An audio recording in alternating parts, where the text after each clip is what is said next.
Quizaic, I don't think he plays anyone else but Pikachu. So, there's no surprises there either. I don't know why I hyped this up like it was some kind of mystery. Alright, but we're going into game 1.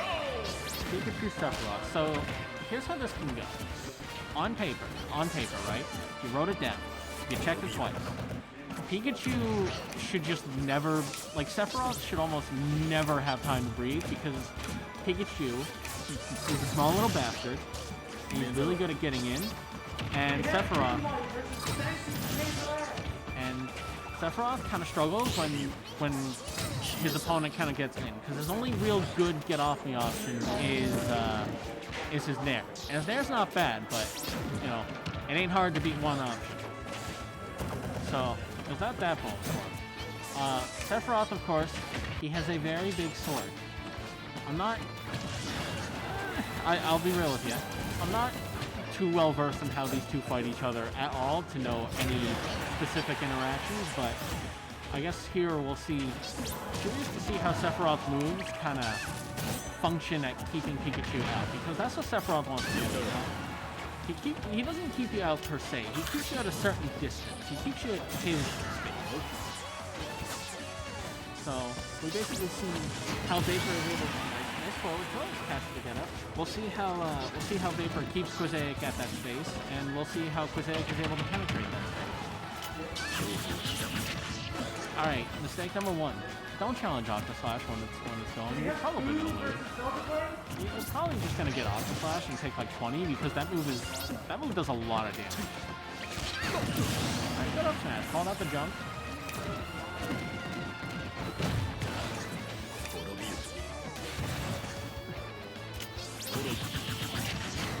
Wow. I'll be real with you. I looked away for a second, looked back at that, and I don't know how that caught that, but that was impressive by Vapor, and that's really bad for Quizaic. But you know what's not bad for Quizaic? What's not bad for Quizaic is this string he's got going. It only did 40%, but you know what? That's all you need it to do. A hit is a hit. When you hit someone, you feel good. When you feel good, you're better at hitting people. When you're better at hitting people, you're gonna hit them. And the cycle repeats itself until you win the set. Oh, what was that? I was about to say, Quizaic was controlling the stock so well, and then he just shit like this. Another thing, too, that I completely forgot about was, Pikachu really likes to fire off P-Jolt. Sephiroth's, counter kind of stops him from doing that. Like, it doesn't stop him, but, like, it stops him from using it to approach. Because if you try to come in with a P-Jolt and it gets countered, you're going to take a lot of percent, and you may very well explode at a much earlier percent than you wanted. Nice falling area on to the down smash. I don't know if that was fair in there. I think it was fair. Alright, now, we saw in stock too, Quizaic can do this. Quizaic can absolutely, like, take the control necessary and just, you know, like, he can win. Pikachu has the tools to just sort of not let Sephiroth play the game for long enough where Quizaic does not become it.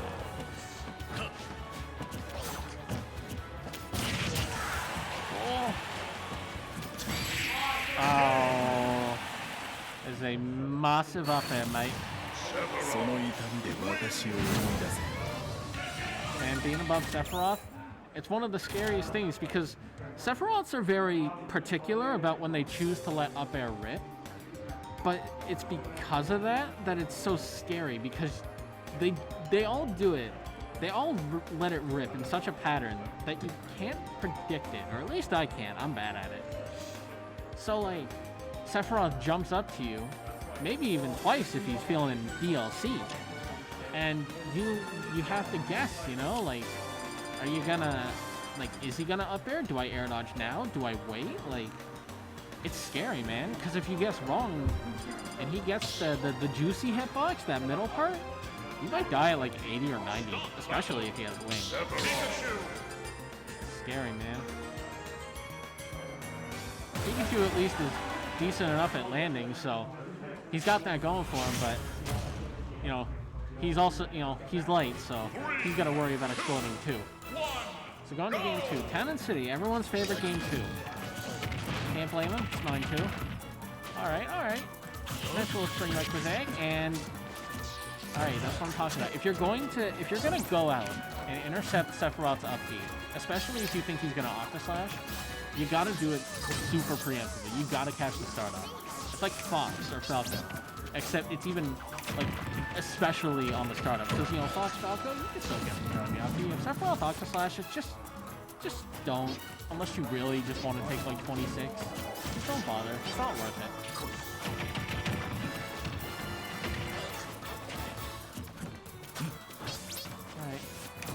Game going pretty even for these first 45 seconds, but he's got the scary balls. He got hit by the scary balls.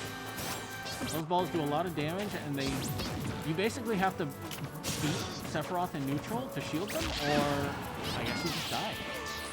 Oh, I like the attempt to go in for the thunder there. He stood there and waited. Sephiroth stuck his sword in the ground, and he didn't even look. Okay, going real low to avoid the Mega Flare, but Sephiroth can swing his sword, and it catches neutral getup pretty well, if timed right, and it kills. Oh no, he broke his shield. Alright, luckily actually, the orbs didn't let him kill off of it, but he still took like that. He still took like all 70 of that though. Like that was a lot. And insert Aerith joke here. Man, this is just upsetting. After how good Game 1 was, you know, you want Game 2 to be just as good, if not better. You don't really want to see a wash, unless you really want to see the other guy win or lose. But I don't want any of these guys to lose. They're both good guys. But right now, okay, once again, like I said in the Vault Olipod chat, you know, you don't want to be so far down that you're getting hit by like Plant F, which is Blade Flash and neutral. Alright, I'll throw Thunder. There we go, there we go. It's not impossible. Pikachu can absolutely still do it with like the right amount of patience and good play, or also not SDing. Also not SDing. I should have mentioned that part first. It might have hurt. But then there's the breaks that do be how it is. And that's 2-0 for Vapor.